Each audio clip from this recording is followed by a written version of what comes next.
যুবক হতে হলে আরেকটি বিশেষ একটি কাজ, তা হলো যে আমরা বর্তমান যে শিক্ষা ব্যবস্থায় আছি, শিক্ষা আমরা অর্জন করছি, আমরা দেখা যায় যে আমরা অনেকেই হয়তোবা বিভিন্ন কারণে বিদেশে গিয়ে লেখাপড়া করি, ইউরোপে বা অন্য ইউরোপের বাইরে অন্য দেশে।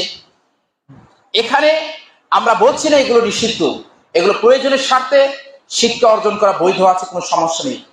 কিন্তু এর মানে এটা নয় যে আপনি সে দেশগুলো থেকে শিক্ষা অর্জন করে বা তাদের বই পুস্তক পড়ে আপনি তাদের অনুযায়ী পরিবার গঠন করবেন, বা আমরা যারা এখানে আছি তাদের কথা শুনে সে অনুযায়ী আমাদের জীবনকে পরিচালনা করব, এটা যেন আমাদের জন্য না হয়।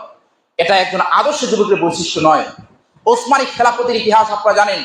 ওসমানী খেলাফত ধ্বংসের পিছনে যেটা মূল কারণ ছিল তা হলো যে ওই সময় কিছু সংগঠন তৈরি হয়েছিল যারা ইউরোপ থেকে লেখাপড়া করে এসেছিল এবং বলেছিল ওসমানী খেলাফতকে তাদের নিয়ম নীতি অনুযায়ী, তাদের শাসনতন্ত্র অনুযায়ী সাজাতে হবে, তাহলে ওসমানী খেলাফত রক্ষা পাবে, আমাদের ক্ষমতা থাকবে।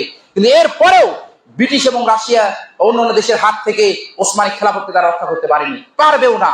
কারণ ইসলাম ছাড়া অন্য কোন বিষয়ের মাধ্যমে কোনোভাবেই আপনার ইসলামী শাসনতন্ত্র খেলাফত ধরে রাখা যাবে না।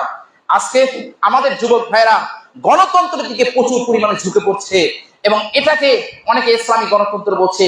এগুলো কোনোভাবে উচিত নয়। একজন আদর্শ যুবক এ কথাগুলো কোনোদিন বলতে পারে না। এটা স্পষ্ট শিরক এবং কুফরি মতবাদ। অতএব এগুলো থেকে বিরত থাকতে হবে। এই মতবাদ মুসলিমদেরকে শান্তি কোনোদিন দিতে পারে না। যে সমস্ত ব্যক্তির এবং যে সমস্ত আলেম ওলামা মনে করে যে এটা ইসলামী মতবাদ, এই কথা ভুল। যারা বলে থাকে আবু বকর, উমর রাদিয়াল্লাহু তাআলা, ওসমান এবং আলী রাদিয়াল্লাহু সময়ে গণতন্ত্র ছিল, মহাবীর রাদিয়াল্লাহু কথা বাতিল করেছে, তারা ইতিহাসকে মিথ্যা প্রতিপূর্ণ করছে, তারা সঠিক ইতিহাস পড়েইনি। অতএব এই সমস্ত কথাবার্তা থেকে একজন আদর্শ যুবককে অবশ্যই বিরত থাকতে হবে। আল্লাহ তাআলা আমাদের তৌফিক দান করুন। সবাই বলুন আল্লাহুম্মা আমিন।